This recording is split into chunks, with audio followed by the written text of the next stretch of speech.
है कामायनी के चिंता सड़क को हम आज लेकर डिस्कस करेंगे, उसकी व्याख्या करेंगे, जो कि जयशंकर प्रसाद ने लिखी थी, जिसकी रचना होने में लगभग 7 वर्षों का समय लगा था।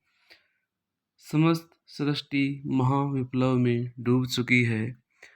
कामायनी की कथा का प्रारंभ प्रलय के उपरांत आदि पुरुष मनु के मन में उठ रही विप्लवजन्य चिंताओं से इसकी शुरुआत है वो होती है। मनुदेव सृष्टि के अवशेष और अंतिम व्यक्ति हैं। वे हिमालय पर्वत की ऊंची चोटी पर बैठकर अत्यंत करुण होकर इस जल प्लावन को देख रहे हैं। मनु प्रलय से बचने के लिए जिस नौका का आश्रय लिए हुए हैं, उसे महामत्स्य ने अपनी पूंछ के झपाटे से हिमालय पर्वत पर पटक दिया था। वह नौका से निकट ही एक वटवृक्ष पर बंधी हुई थी। वटवृक्ष से बंधी हुई थी। मनु देव सृष्टि के इस महाविनाश पर विचार कर रहे हैं।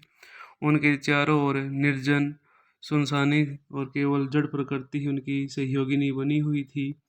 उन्हें स्मरण हो जाता है कि देवताओं के जीवन में अतिशय विलासिता व्याप्त हो गई थी और वे अपने मद में, अपने नशे में प्राकृतिक सत्ता को ही भुला बैठे थे। किंतु प्रकृति को यह अनाचार दुराचार सहन न हो सका।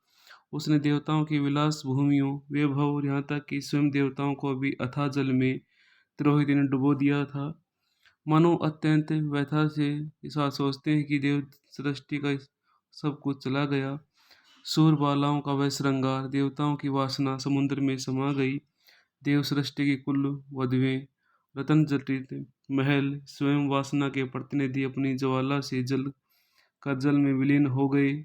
देवताओं में पापाचार इतना बढ़ गया था कि वे नित्य पशु यज्ञ करने लगे थे और यही पशु यज्ञ उनके विनाश का कारण बना था।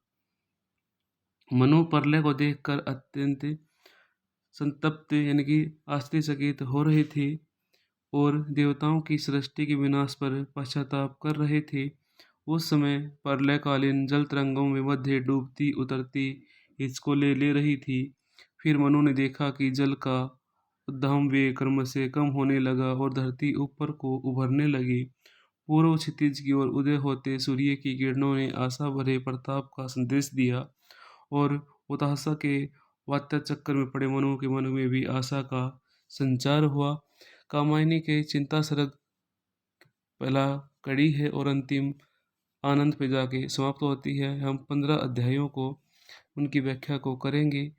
चैनल को सब्सक्राइब करना न भूलें। धन्यवाद।